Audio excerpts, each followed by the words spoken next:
ये घटना है भागलपुर जिले के एक गांव की, जहां पर कैलू नाम का एक व्यक्ति अपनी पत्नी सरिता, बेटी जूली और एक बेटे दयानंद के साथ रहता था। दयानंद काम के सिलसिले में घर से बाहर रहता था। कैलू एक होटल चलाता था, जहां पर उसकी पत्नी और बेटी भी उसकी होटल चलाने में मदद करते थे। होटल चलाने के दौरान पत्नी सरिता और बेटी जूली का कई लोगों से मिलना जुलना होता रहता था। इस दौरान उनका संपर्क बगल के गांव में रहने वाले एक युवक दिनेश यादव से हो जाता है। दिनेश अक्सर होटल में आता जाता रहता था, जिसके बाद ये मेलजोल इतना बढ़ जाता है कि दिनेश अब सरिता से मिलने उसके घर भी आने जाने लगता है।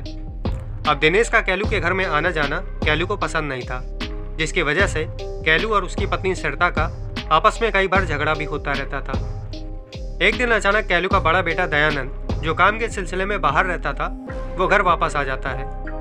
दयानंद घर में सबसे मिलता है, लेकिन उसके पिता कैलू उसे कहीं दिखाई नहीं दे रहे थे।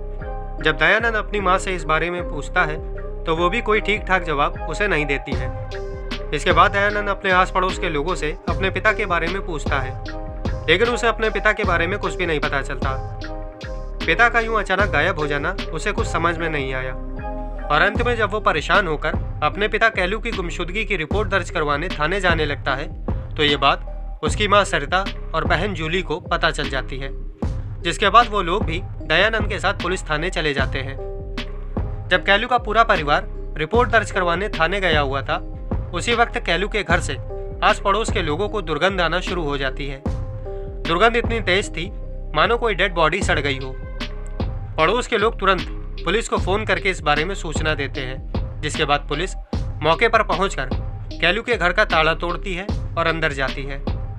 अंदर पहुंचकर पुलिस देखती है कि दुर्गंध जमीन के नीचे से आ रही है, जिसके बाद पुलिस वहां खुदाई शुरू करती है। खुदाई करने पर पुलिस को जमीन के अंदर जो मिलता है वो थी कैलू की लाश। एक तरफ पुलिस कैलू की लाश जमीन से बाहर निकाल रही थी, वहीं दूसरी ओर कैलू का पूरा परिवार उसकी गुमशुदगी की रिपोर्ट दर्ज करवा कर थाने से वापस घर आ रहा था। पड़ोस के लोगों ने कैलू की हत्या का आरोप उसकी पत्नी और बेटी पर लगाया, जिसके बाद पुलिस ने सरिता और जूली को गिरफ्तार कर लिया। पूछताछ में सरिता ने बताया कि उसका प्रेम संबंध दिनेश यादव नाम के एक व्यक्ति के साथ चल रहा था, और ये बात उसकी बेटी जूली को भी मालूम थी। एक दिन कैलू ने सरिता और दिनेश को एक साथ घर में आपत्तिजनक हालत में देख लिया था, जिसके बाद कैलू और सरिता का झगड़ा शुरू हो गया था। बदनामी के डर से सरिता ने अपनी बेटी जूली और प्रेमी दिनेश के साथ मिलकर उसी समय कैलू की हत्या कर दी और उसकी लाश को घर के आंगन में दफना दिया।